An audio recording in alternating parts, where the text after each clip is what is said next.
দল সম্পূর্ণরূপে প্রস্তুত রয়েছে। যেদিন জনাব তারেক রহমান নির্দেশ দিবেন, সেদিন টেকনাফ থেকে তেতুলিয়া, রূপসা থেকে পাতুরিয়া ছাত্র দলের লক্ষ লক্ষ নেতাকর্মী রাজপথে বীর শহীদের ভূমিকা পালন করবে ইনশাআল্লাহ। যদি সাহস থাকে ছাত্র দলকে ফেস করার অনুরোধ জানাচ্ছি সেই ষড়যন্ত্রকারীদের। যদি বুকে সাহস থেকে তাকে ষড়যন্ত্র সামনে এসে করার জন্য আহ্বান জানাচ্ছি। প্রিয় উপস্থিতি, আমি আমার বক্তব্যের শেষ পর্যায়ে চলে এসেছি। ক্যাম্পাসগুলোতে স্থিতিশীলতা রক্ষা এবং জুলাই আগস্টের গণঅভ্যুত্থানের এই চেতনাকে বুকে ধারণ করে আমরা ক্যাম্পাসগুলোতে শত উস্কানি, শত ষড়যন্ত্র, শত মপতন্ত্রকে আমরা মোকাবেলা করে চলেছি। আমরা মিডিয়ার অব্যাহত প্রপাগান্ডা এবং একটি নির্দিষ্ট গুপ্ত গোষ্ঠীর অব্যাহত প্রপাগান্ডাকে মোকাবেলা করেই আমরা পথ চলছি। একটি বছর আমরা পাড়ি দিয়েছি। এই একটি বছরে ঢাকা বিশ্ববিদ্যালয় সহ বাংলাদেশের কোন শিক্ষা প্রতিষ্ঠানে ছাত্রদল দ্বারা কোনো অনাকাঙ্ক্ষিত ঘটনা হয়নি।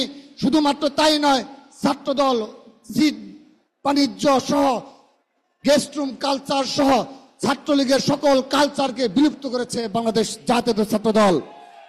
প্রিয় উপস্থিতি, জুলাই আগস্টের গণঅভ্যুত্থানে বেড়ে ওঠা ঐক্য আজকে বিনষ্ট হয়েছে। তার জন্য কারা দায়ী রয়েছে, আমি ছাত্র সমাজের প্রতি সেই দিকটি খেয়াল রাখার অনুরোধ জানাচ্ছি। প্রিয় উপস্থিতি, বাংলাদেশকে নিয়ে এখনো ষড়যন্ত্র শেষ হয়নি। আমার ছাত্র দলের প্রাণপ্রিয় ভাইরা, বাংলাদেশকে নিয়ে আজও ষড়যন্ত্র শেষ হয়নি। এখনো একটি নির্দিষ্ট গোষ্ঠী বাংলাদেশের স্বাধীনতা, সার্বভৌমত্ব এবং বাংলাদেশের স্থিতিশীলতা নিয়ে ষড়যন্ত্র করে যাচ্ছে। আজকের এই সমাবেশ থেকে আমি তাদেরকে হুঁশিয়ারি উচ্চারণ করে দিচ্ছি, যদি সাহস থাকে ছাত্র দলকে ফেস করার অনুরোধ জানাচ্ছি সেই ষড়যন্ত্রকারীদের। যদি বুকে সাহস থেকে তাকে ষড়যন্ত্র সামনে এসে করার জন্য আহ্বান জানাচ্ছি।